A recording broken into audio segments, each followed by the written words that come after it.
After much apprehension and last-minute efforts to stop the planned protest by the organized labor over petrol subsidy removal, the workers carried out their threats to storm the streets.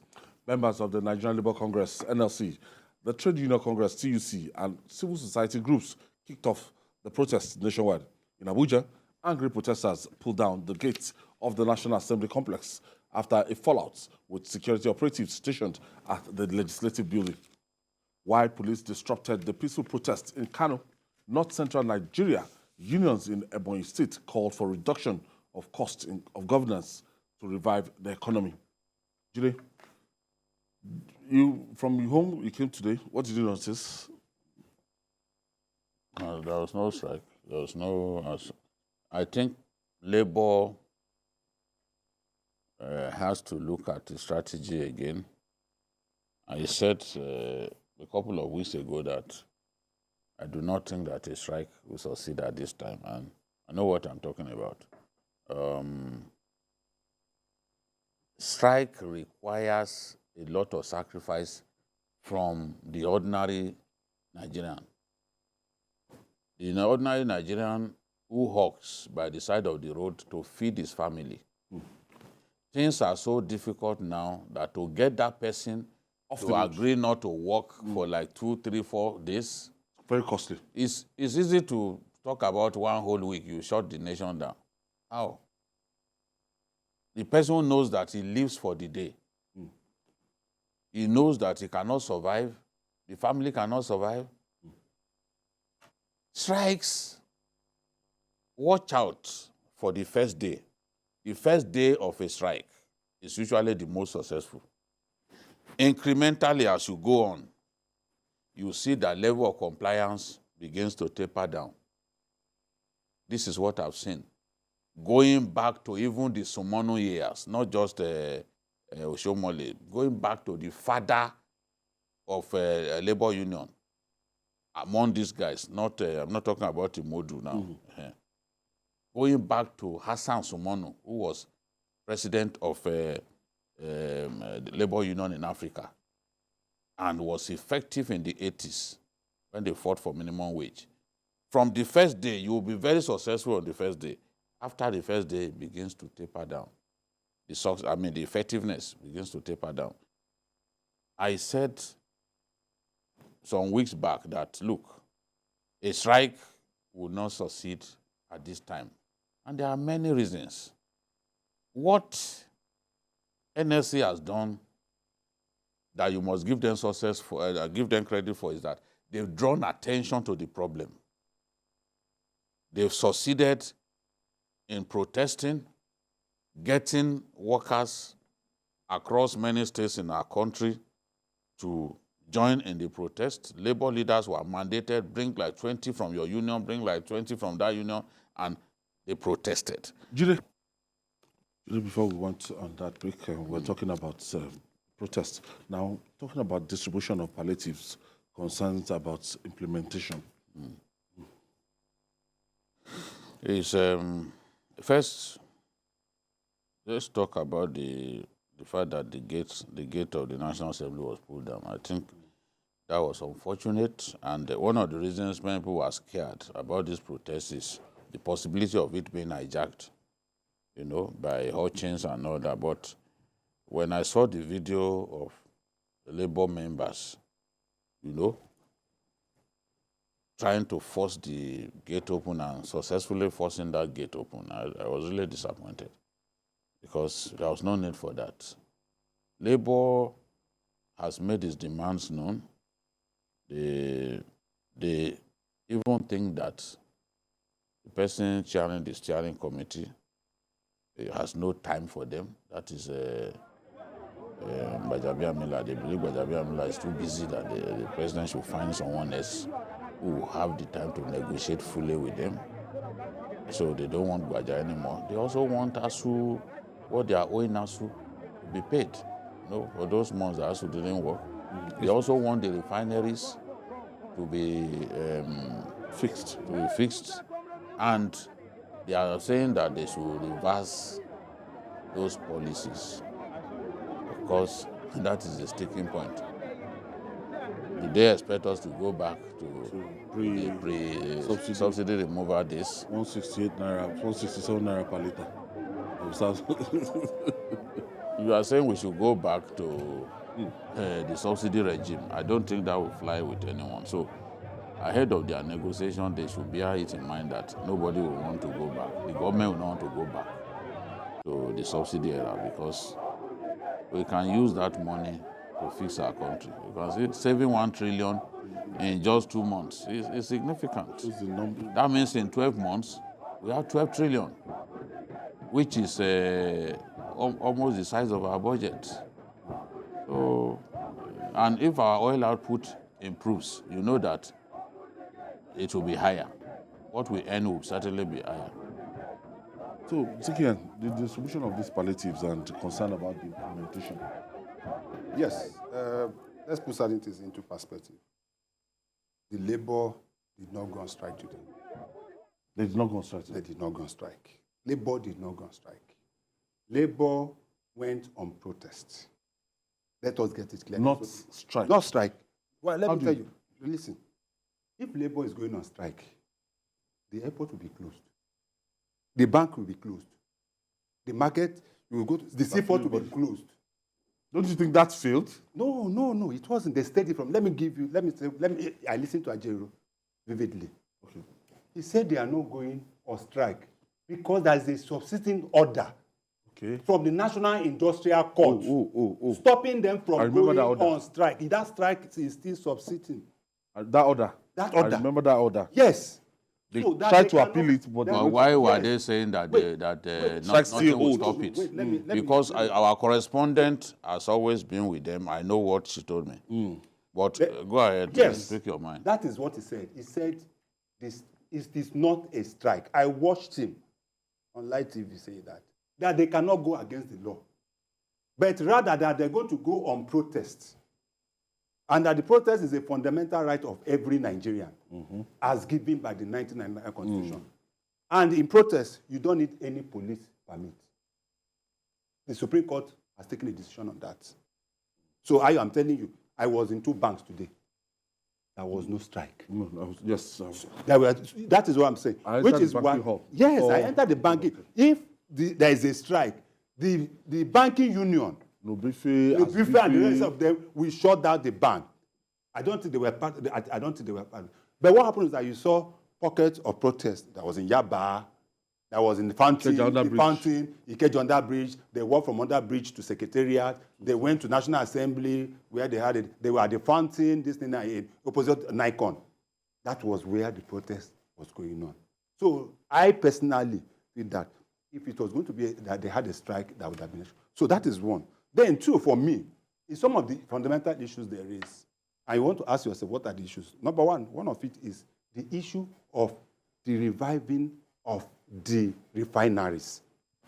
It was a key point in there. They say, yes, they listened to the listen. I personally felt that they should have shelved that strike after the president has made that, because what the president did was to ambush them with that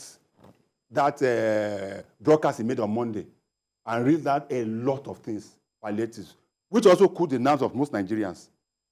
The president, in his speech, also admitted that this probably was coming too a bit late, and he apologized to Nigerians that probably they would have done this earlier. So, let's be on track. Okay. So, but now, on the issues of palliatives, I think the modalities will be worked out by the president.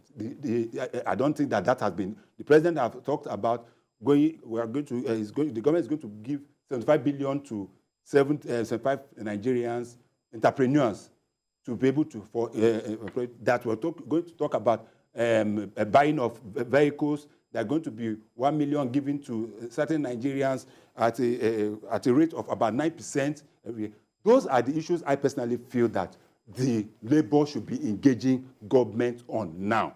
Not just throwing everything out of the window and say, oh, we are not listening. The government seems to have come halfway with Labour on some of its demand.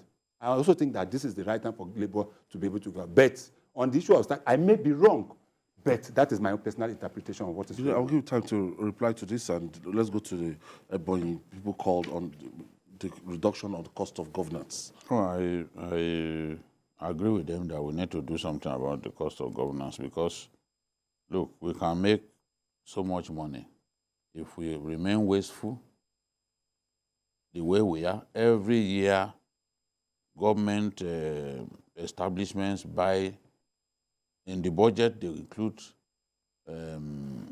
electronics that they bought the previous year. They will include generators. You know, as if every year you must buy those things. And then people are concerned about even the size of the government. Why do politicians have so many aids like that? You have to behave in line with the season of sacrifice that we are all going through.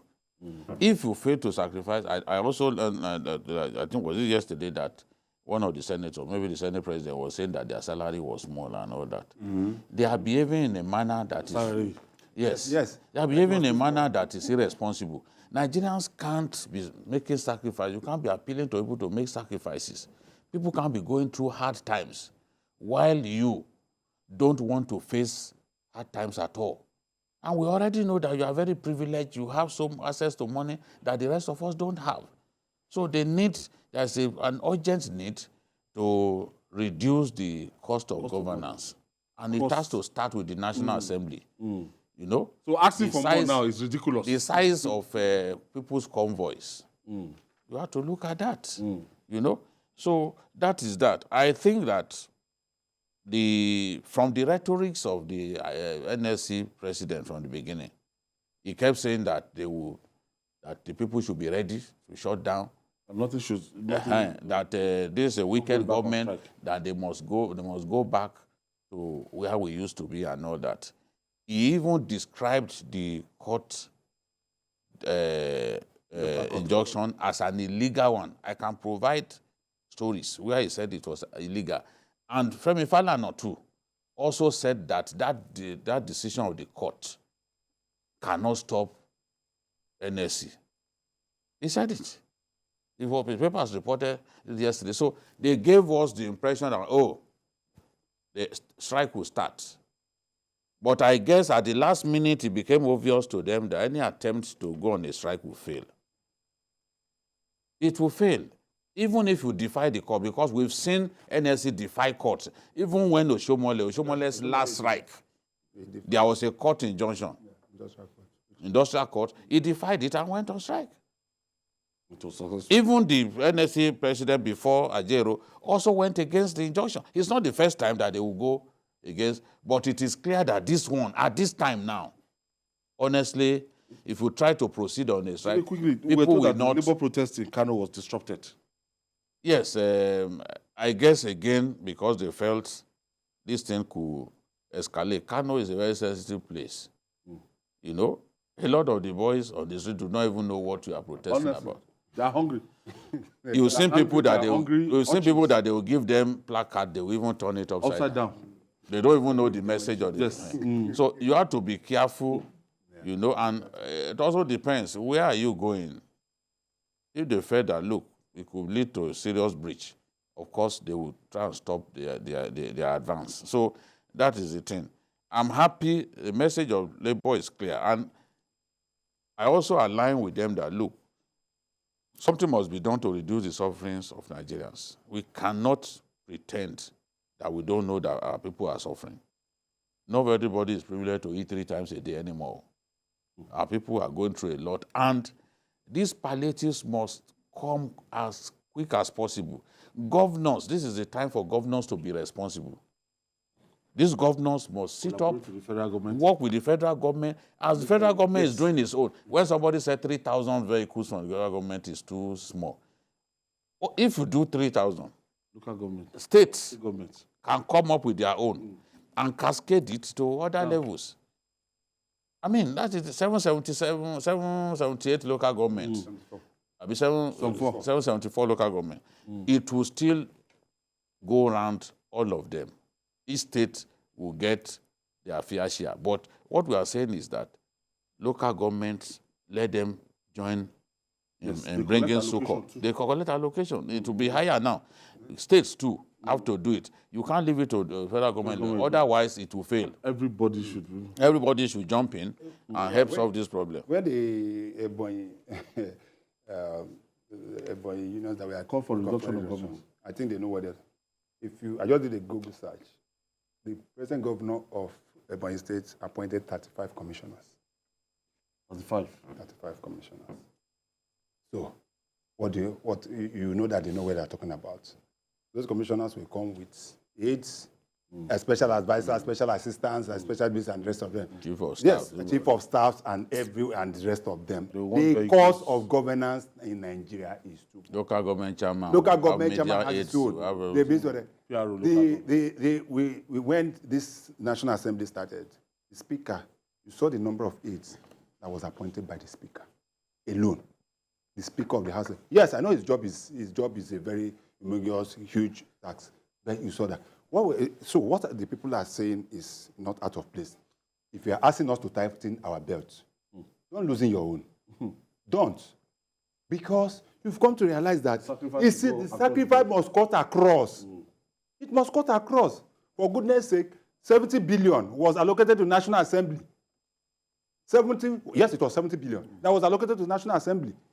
And they are telling us, they are going to replace fan, they want to replace AC, they want to replace and the rest of them. 70 billion. These are people that are comfortable. AY. Before you can become a member of a state house of assembly, you know what it takes. Before you can become a local government chairman, you say what it takes. So I personally will be appealing to them that please, because it's going to a point where Nigerians will just be forced into actions that bread. Some countries go to war based on bread, just loaf for bread, and that is an issue. Some go just salt to some, and the rest of them. I believe that Nigerians are one of the most resilient people in the world. Some of the things that happen in our country cannot happen even in our neighboring countries, and you see what will happen. So, and while we are still on this, AY, let me also say this: that as quickly as possible, that there is the need for us to also look at what is happening by some people who are also taking the law into their hands.